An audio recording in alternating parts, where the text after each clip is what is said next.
firme cimiento se ha dado a la fe de Dios en su eterna palabra de amor. Con el propósito de compartir con usted las inmutables verdades de la palabra de Dios, presentamos A través de la Biblia, un estudio detallado y sistemático de toda la Biblia que le ayudará a conocer lo que Dios ha revelado para nuestro provecho espiritual. Estos estudios bíblicos fueron diseñados y elaborados por el Dr. J. Vernon McGee, versado maestro de la Biblia, quien dedicó la mayor parte de su vida a la enseñanza clara y sencilla de la palabra de Dios. Acompáñenos, pues, mientras avanzamos en nuestro recorrido a través de la Biblia. Cuán firme cimiento la palabra de Dios. Es un gozo estar nuevamente con usted, amigo oyente, para traerle otro estudio de la serie A través de la Biblia. Nos encontramos hoy, amigo oyente, en el capítulo 23 del libro de Isaías, y hemos llegado a la última profecía o carga. Esta es la número 11 y es la última profecía. Como ya hemos visto, esta carga o profecía es un juicio o castigo, y estos han sido contra las naciones que rodeaban a Israel. Cada una de estas naciones representa o nos muestra algún gran principio o alguna filosofía o un sistema de Dios para juzgar.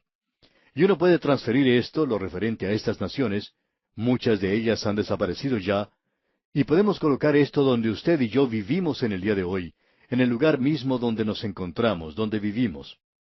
Permítanos hacer un repaso de estas 11 naciones y lo que ellas representan. De paso, digamos que el capítulo 23 trata de la profecía sobre Tiro. Vamos a hablar de eso dentro de unos instantes. Ahora, en primer lugar tenemos a Babilonia, y Babilonia, dijimos, representa las religiones falsas, la idolatría. Es la codicia que tenemos hoy. Ese deseo insaciable que tenemos de obtener más y de dedicarnos a la acumulación de las cosas materiales de este mundo. La segunda nación mencionada era Palestina. Esta representa la religión verdadera que llega a ser apóstata. Y en el día de hoy encontramos a muchas iglesias. Estas hasta repiten el credo de los apóstoles y también mencionan el Padre Nuestro. Uno pensaría que estas iglesias tienen una base sólida en la Biblia. Y luego uno descubre que están negando todo lo que se menciona allí. Están ahora ocupando un lugar muy apartado de lo que antes creían. La tercera nación mencionada en Isaías es Moab. Esta, dijimos, representa la religión formal, es decir, que tendrán apariencia de piedad, pero negarán la eficacia de ella. Y muchos de nosotros podemos ser identificados de esta manera. Muchos de nosotros hemos dedicado nuestras vidas a la acumulación de cosas materiales y nuestros ojos están llenos de las cosas que deseamos obtener. Somos codiciosos. Luego hay aquellos que han crecido en una iglesia que cree en la Biblia, pero que se han apartado de eso hoy. Otros han pasado a través de un sistema. Siguen muchas formas, ceremonias y ritos. Todo eso es hermoso, pero eso es todo. Luego, la cuarta nación que tenemos es Damasco. Esta representa la transigencia, y esa es la posición que ocupan la mayoría de las iglesias el día de hoy. Muchas de las iglesias llamadas fundamentales se encuentran en esa posición de transigir en el día de hoy, y gracias a Dios por aquellas que se están manteniendo firmes y verdaderas. Tenemos luego a Etiopía, la quinta nación. Ella representa las misiones. Gracias a Dios que necesitamos tomar parte en cosas como estas. Luego, Egipto es la sexta nación y representa al mundo.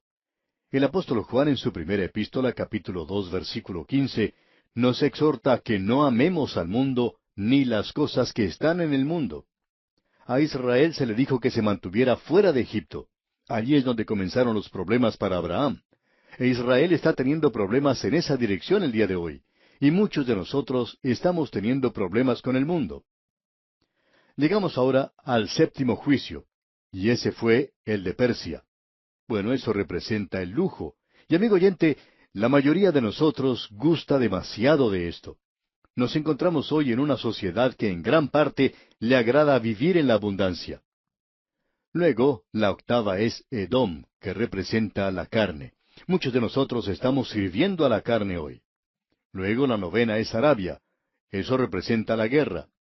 En el mundo de hoy existen dos grupos de personas: aquellos que desean la guerra y aquellos que desean la paz.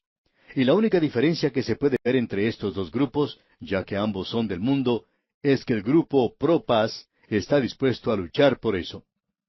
Tenemos luego a la 10ª nación, y esta es el Valle de la Visión. Se refería a Jerusalén. Y eso representa las varias políticas religiosas. Hay algunos que opinan que esa va a ser la solución para los problemas del mundo. Y llegamos ahora aquí a la profecía número 11, la que se refiere a Tiro. Esto representa el comercio, los grandes negocios. Y diríamos que ese es el gran pecado de muchas naciones hoy, el comercio.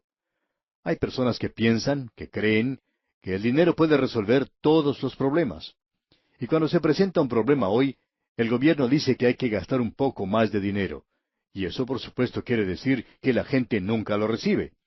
Cada programa planeado de esta manera para ayudar a los pobres nunca ha llegado a tener solución o a dar resultado. ¿Por qué? Porque los hombres impíos no pueden realizar estas cosas, amigo oyente. Hay uno solo que lo puede hacer, y los pobres todavía no han aprendido eso. Ellos están también muy lejos de Dios. Y el único que puede ayudarles es el Señor Jesucristo, quien ama a los pobres y sabe cómo ayudarles.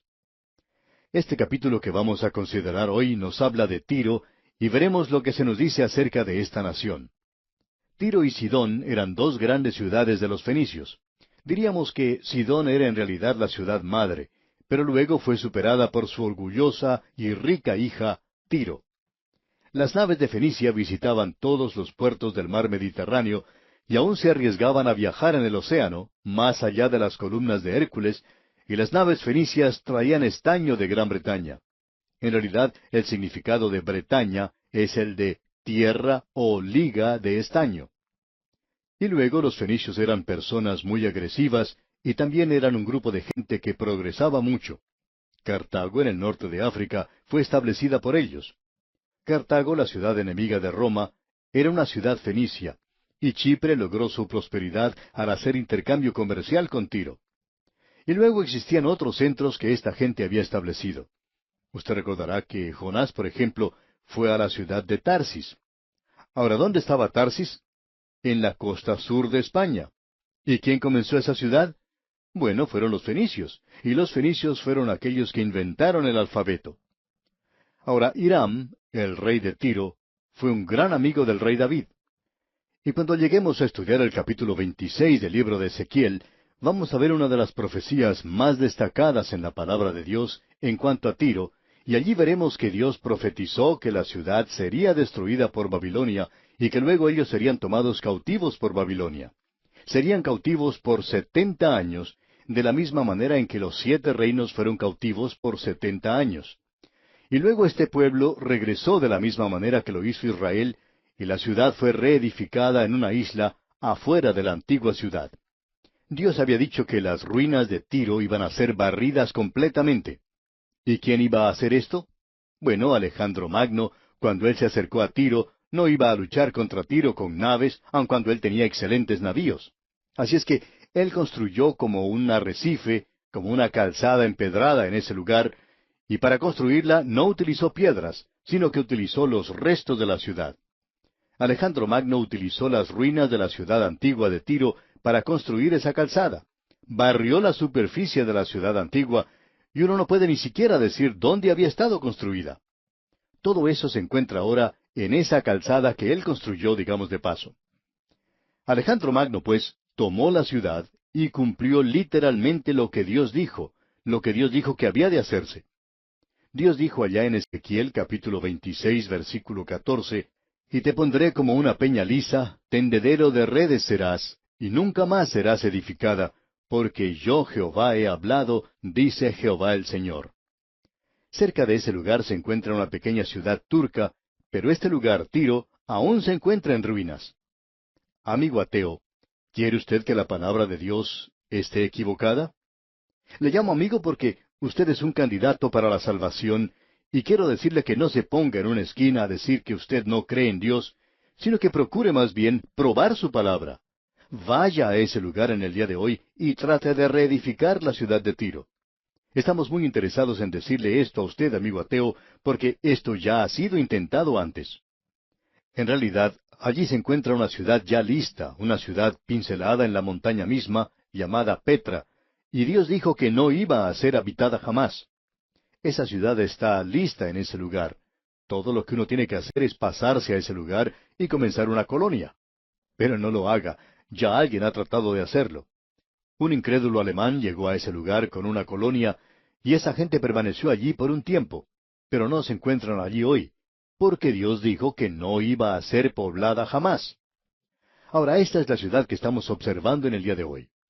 En los primeros 9 versículos de este capítulo 23, tenemos la responsabilidad por la destrucción de Tiro.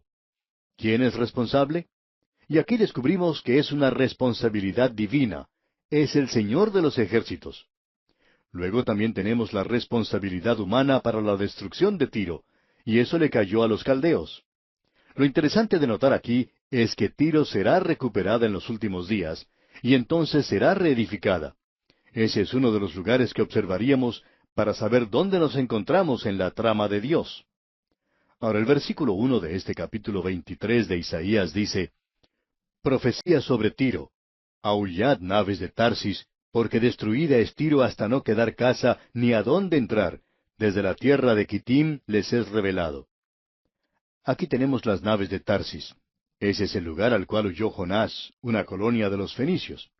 Ellos están regresando a su hogar desde Tarsis, y al acercarse a su propia ciudad, bueno, reciben cierto informe. Alguien les trae un mensaje. Ellos pueden observar el humo que sale de la ciudad. Ya ha sido destruida. La gente que se encuentra a bordo de las naves puede observar que la ciudad ha sido devastada completamente. El puerto ya no existe, y ya no continuará siendo un gran centro comercial. Y en el versículo 2 leemos, Callad, moradores de la costa, mercaderes de Sidón, que pasando el mar te abastecían. Esto se encuentra sobre la costa a unos 50 kilómetros de distancia. Tiro había sido edificada parcialmente sobre una isla, y Tiro y Sidón siempre van juntas. Es interesante notar que la profecía en cuanto a Tiro era una cosa que había sido cumplida. En cuanto a Sidón, iba a continuar como una ciudad. Aún se encuentra en el día de hoy allí. Ese lugar está siendo utilizado en la actualidad para cargar petróleo en los grandes tanqueros. Ahora el versículo 3 dice, Su provisión procedía de las sementeras que crecen con las muchas aguas del Nilo, de la mies del río. Fue también emporio de las naciones. Aquí se menciona la parte superior del río Nilo, y a la tierra que llevaban sus aguas y que luego inundaban a Egipto y hacían de esta nación algo fértil. Ahora la riqueza de Egipto ha pasado a través del puerto de Tiro, y ésta ya ha llegado a su fin. Es decir, que ellos van a sufrir ahora una depresión. El versículo 4 dice, Avergüénzate, Sidón, porque el mar, la fortaleza del mar habló diciendo, Nunca estuve de parto, ni di a luz, ni crié jóvenes, ni levanté vírgenes. Se sugiere aquí que la hija de Sidón es Tiro. Y para comenzar diremos que eso era correcto.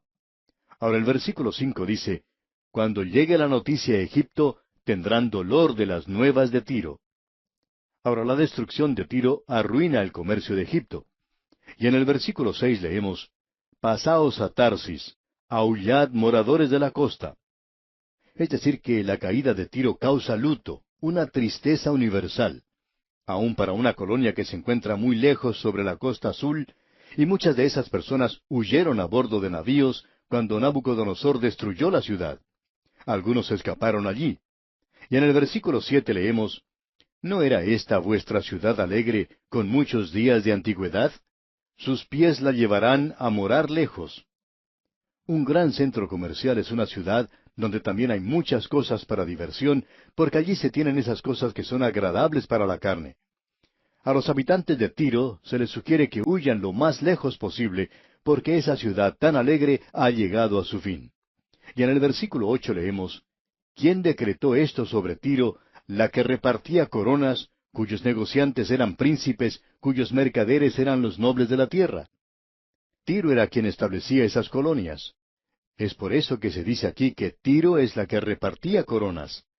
Gran Bretaña hizo lo mismo en nuestra época. Hong Kong, por ejemplo, era una colonia que pertenecía a la corona de Gran Bretaña, y era lo mismo en aquel día. No quiere decir aquí que ellos estaban eligiendo alguna reina de belleza, no estaban entregando coronas de esa manera en ese lugar.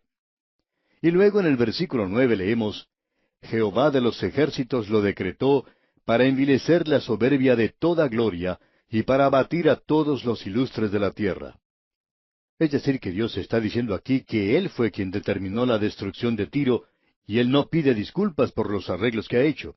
Así es que dice en el versículo 10, Pasa cual río de tu tierra, oh hija de Tarsis, porque no tendrás ya más poder. Es decir, que este río mencionado aquí es el río Nilo, y como el Nilo se desbordaba por sus orillas, la colonia de Tarsis ahora está libre de hacer las cosas como le plazca. Tiro ya no la puede controlar. Tiro ha caído. Ya no tiene más fortaleza. Y en el versículo 11 leemos, Extendió su mano sobre el mar, hizo temblar los reinos. Jehová mandó respecto a Canaán que sus fortalezas sean destruidas. ¿Ha notado usted esta triple descripción de Tiro? En el versículo 7 se la llama ciudad alegre. En el versículo 8 se la llama la ciudad que repartía coronas. Y aquí en el versículo 11 se la llama una ciudad comercial. Y las tres cosas eran verdaderas. Ahora en el versículo 12 leemos, Y dijo, No te alegrarás más, oh oprimida virgen hija de Sidón. Levántate para pasar a Kittim, y aún allí no tendrás reposo. Es decir que Tiro y Sidón sufrirían la misma cosa. ¿Y quién las iba a destruir? Bueno, Dios dice que Él será el responsable y que usará un instrumento. Leamos el versículo 13. Mira la tierra de los caldeos. Este pueblo no existía. Asiria la fundó para los moradores del desierto. Levantaron sus fortalezas, edificaron sus palacios. Él la convirtió en ruinas. Es decir que, cuando Asiria era una gran nación, Caldea, es decir, Babilonia, era una ciudad muy pequeña, pero ahora es la que gobernaba el mundo.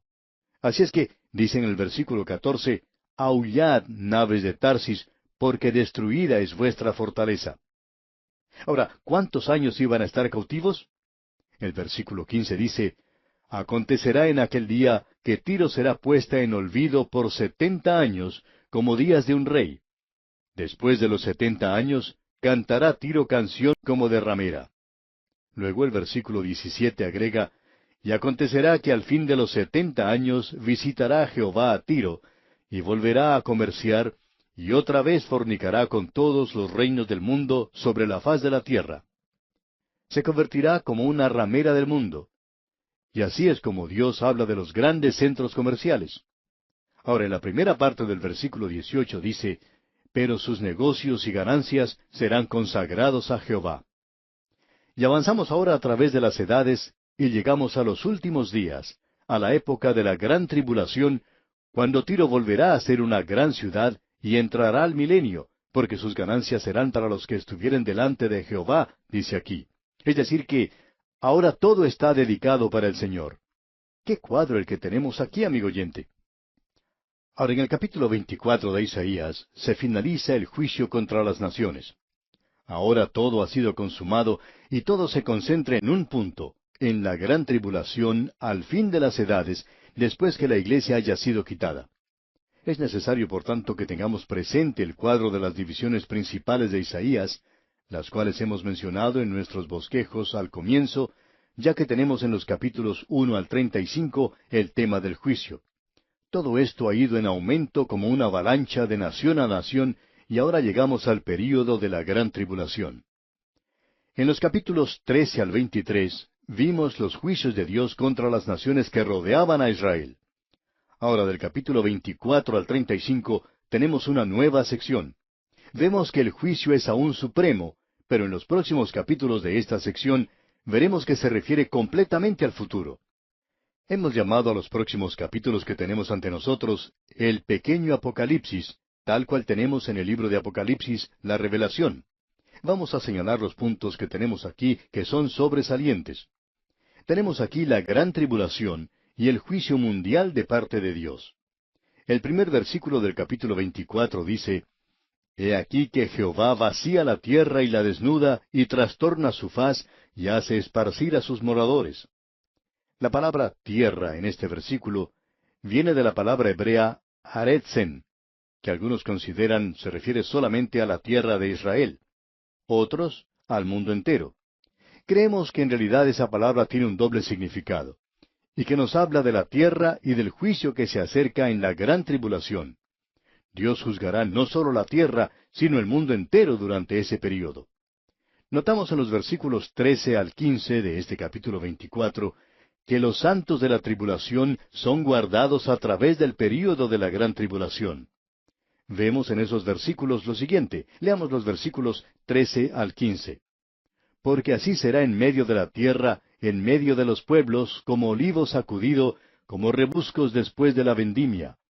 Estos alzarán su voz, cantarán gozosos por la grandeza de Jehová. Desde el mar darán voces. Glorificad por esto a Jehová en los valles. En las orillas del mar se ha nombrado Jehová, Dios de Israel. Es decir, que el remanente será pequeño, y que ellos elevarán sus voces para glorificar a Dios. Bien, amigo oyente, vamos a dejar esto aquí por hoy, en este punto en particular, y continuaremos Dios mediante en nuestro próximo programa. Le sugerimos leer los versículos restantes de este capítulo 24 de Isaías, que será de gran ayuda para nuestro próximo estudio.